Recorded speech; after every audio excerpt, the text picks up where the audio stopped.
dari hamba Allah dari Surabaya.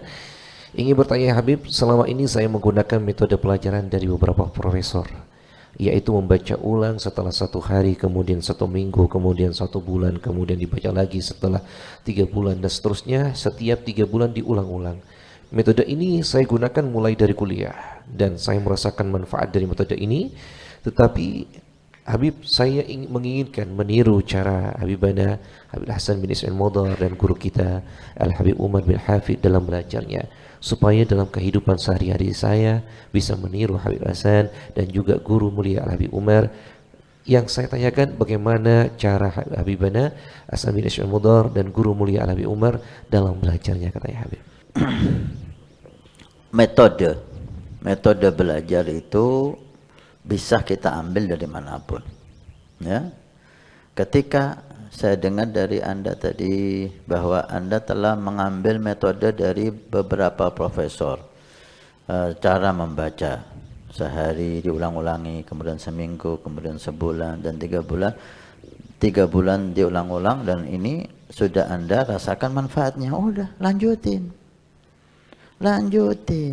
Kalau cara itu silakan ambil dari profesor, dari orang mukmin, dari orang kafir, ambil, karena ini cara yang dihasilkan dari uji coba. Ya silakan ambil. Wa 'allamal insana ma lam ya'lam. Allah memberikan ilmu itu kepada semua manusia. Ilmu bagaimana cara menghafal yang baik. Orang banyak bagaimana cara memahami pelajaran dengan baik. Orang banyak mencoba cara ini. Silakan. Gitu. Islam tidak menutup. Silakan. Cara mana yang Anda anggap bagus, kemudian Anda lakukan. Kalau emang benar-benar membuahkan hal yang bagus, terusin. Tentang cara saya belajar, nggak pantas Anda tiru. Kita bukan orang yang giat belajar, kita malas, maka meniru orang yang malas Anda akan bermasalah nantinya, gitu. Tentang guru mulia kita Sayyidi Habib Umar, ada orang-orang itu memang Allah beri kelebihan, ya. Orang nggak sama. Ada orang diberi kelebihan kecerdasan yang luar biasa, maka metode belajarnya dia nggak bisa kita tiru. Ada orang diberi kebersihan hati yang luar biasa, sehingga dengan mudah dia menghafal, dengan mudah dia memahami ilmu. Metodenya mungkin sederhana, tapi nggak bisa kita tiru. Itu khusus. Tapi secara umum, orang itu mengambil metode ketika kecerdasannya itu standar, ya, kebersihan hatinya itu biasa, maka itu yang bisa kita ambil. Itu yang bisa kita ambil. Kalau kita mengambil metode dari orang yang takwahnya luar biasa, kebersihan hatinya luar biasa, itu metodenya nggak bisa kita ambil, karena mereka ada faktor X katanya, ya, yang membuat mereka itu mudah menghafal, mudah memahami, ya. Ittaqillah wa yu'allimkumullah, takwalah kamu sama Allah, maka kamu akan diberi ilmu oleh Allah Subhanahu wa taala. Karena Imam Syafi'i alaihi rahmatullah, Imam Syafi'i itu metodenya nggak bisa kita ambil. Kenapa? Dia baca nih, baca yang sini, yang ini ditutup sama beliau. Kenapa? Kalau terlihat langsung hafal. Karena beliau itu bisa menghafal dari pertama beliau baca. Masya Allah. Nggak perlu ngulang-ngulangi lagi sehari seminggu ini. Itu mau kita tiru metode beliau. Kecerdasan kita nggak seperti beliau. Oleh karena itu saya sarankan lanjutkan metode Anda itu. Anda sudah merasakan metode itu, ambil. Dan ini sebagai pengalaman, ambil ilmu dari semua orang, ambil manfaat dari semua. Karena cara itu metode itu dari penelitian dan dari hasil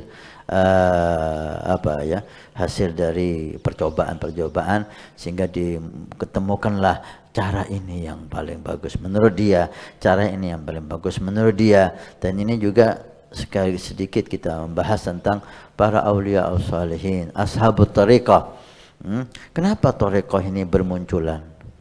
Kenapa orang itu enggak satu tariqah dari Nabi SAW sampai saat ini? Thariqah itu pengalaman pribadi beliau, para aulia sholihin ketika sampai kepada Allah.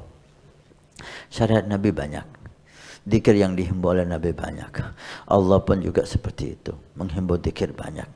Walaupun poin-poinnya sudah sholat 5 waktu, puasa Ramadan, jauhkan dari yang haram, melaksanakan hal yang wajib, memperbanyak zikir. Nah, dari zikir dan memperbanyak taat amalan-amalan yang sunnah ini yang sangat banyak sekali, sehingga ada yang mengambil thariqah atau zikir ini, ada yang mengambil zikir ini, ada yang mengambil cara dengan puasa, memperbanyak puasa, ada yang mengambil dengan memperbanyak qiyamul lail, ada yang mengambil dengan memperbanyak zikir dengan lafaz zikir yang khusus, sehingga ketika dia lazimi cara itu, dia mendapatkan keistimewaan dari Allah Subhanahu wa taala. Sehingga dia ambil cara itu dan dia lanjutkan cara itu karena dia menemukan hasilnya. Dan dia ajarkan kepada santri-santrinya, kepada para pengikutnya, baca ini jumlahnya sekian, baca ini jumlah sekian. Kenapa? Karena dia telah membaca zikir itu dengan jumlah itu dan mendapatkan hasil yang indah dari Allah. Nah, ini hasil dari pengalaman pribadi. Mana dalilnya? Ya nggak ada dalilnya. Kalau jumlah bilangan itu ada dalilnya. Nah, seperti zikir subhanallah habis sholat 33, jumlah bilangan ada dalilnya. Alhamdulillah 33, Allah Akbar 34, ada dalilnya itu.